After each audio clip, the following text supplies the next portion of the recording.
Today we're going to talk about the world's strongest hive stand ever. All right.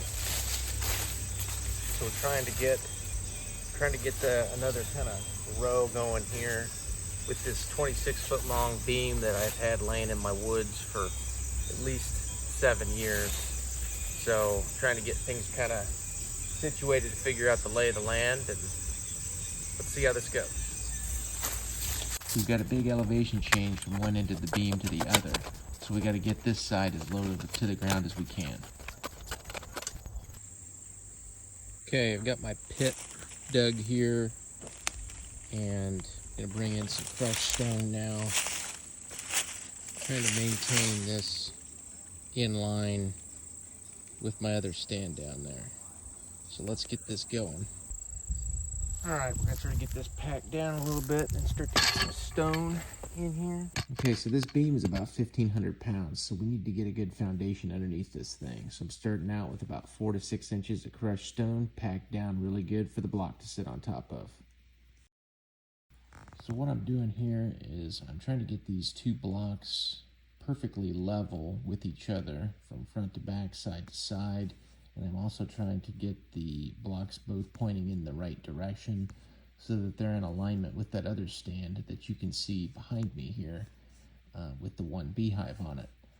I want that beam to sit squarely on these two blocks and then also visually look appealing in alignment with the stand down on the other end.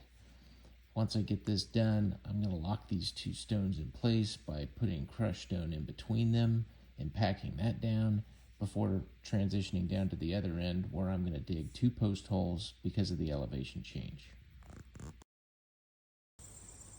All right, so I'm getting my forms set here.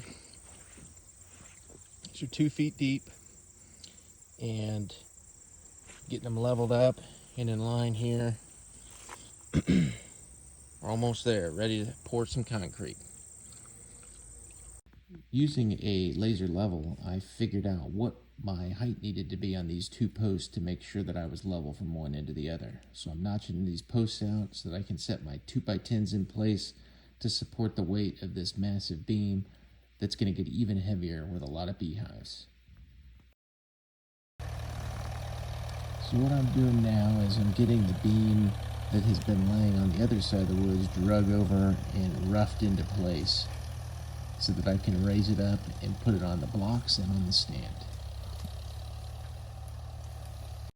So at my disposal, I have this log lifting device that essentially has a come along on it, and I'm using that to get the beam picked up and set into place. Unfortunately, I had an equipment malfunction, and I'm essentially stranded here trying to get this thing to wrap back up properly. So several years ago, there was a house in town that was purchased, and the owners tore it down because of some structural concerns. And so out of that house, there was a lot of steel beams. It was a pretty large residential home. And I went over to see if they would consider selling some of the beams. And sure enough, they said, yes, we'll sell you a beam, because I thought I was going to use it at my house. So I bought this 1/2 inch thick C-channel beam that's 26 feet long. And I proceeded to drag it up into my woods and put it up on blocks where it has sat for the last 8 years, untouched. It seems like it's always in the way, and quite frankly, I was getting a little bit fed up with it being there. So I decided that I was going to dispose of it. It had a laminated beam inside of it, and so I started going out a little bit in the evenings every day, and I started unbolting this laminated beam, which every, like here's 2 holes, here's 2 holes, here's 2 holes. I mean, there was a lot of fasteners holding this in place. And so I started unbolting those, getting the laminated beam out, and finally got the laminated beam out. And then I contacted the local scrapyard to see how much money could I get out of this thing.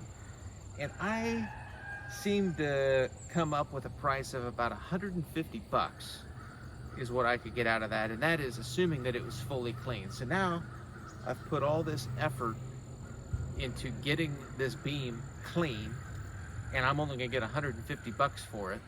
And if I think about how much wood costs today, like this wood stand over here, that's gonna be several $100s worth of wood, because wood's just astronomical. And so I just decided that I was gonna turn it into a bee stand, because it's 15 inches wide, and a hive is about 19 inches, so there'd be a little bit of hang off, no problem. And so that's what I did. I started to put the plan in place. You know, we've got some pretty uneven terrain here, and so this is nice because it's steel, it's strong. I don't have to support it in between. So I've got it set on blocks down on this end. We'll go in. So how many hives are you going to put on this stand? I think we're going to put about 18 on this stand here. This is going to be 7 over here. And I left a little walkway here in the middle between these two stands, because I want to be able to haul the honey supers from both sides, bring them out front here. I plan on parking my truck right here and then taking off. Or, you know, the long range plan is we'll have a little bit of a driving path back here, and we can take the honey, we can take the truck up back through here, is the other plan. What am I happy with? Well, I'm happy with I didn't have to spend any more money on this, other than this supreme footing that I put in down here. Not to brag on myself, but this is 2 6x6 critically treated posts. They're both 2 feet deep into the ground, encased in concrete, and I've got 2 2x10s that are bolted on place, that are notched into this board. And this is, I mean, it's very solid. And I'm going to be putting flashing over top of this. It's going to be beautiful. And then I'm planning on actually painting this the same color as this stand, so it kind of blends in a little bit. We're thinking about having a row of flowers up here, and of course a working path back here. So we're really going to turn this largely unused space on our property into the most productive area on the property.